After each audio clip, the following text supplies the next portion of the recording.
કરમસદ આણંદ મહાનગરપાલિકાના મેયર શ્રી દીપિકાબેન પટેલની અધ્યક્ષતામાં પ્રી મોન્સૂન કામગીરીની સમીક્ષા કરવામાં આવી.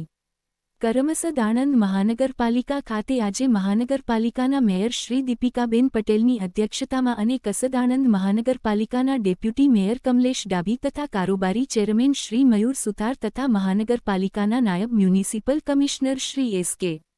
ગરવાલ વિશેષ ઉપસ્થિત પ્રી મોન્સૂન કામગીરી અંગે કરવાની થતી કામગીરીની સમીક્ષા કરવામાં આવી હતી.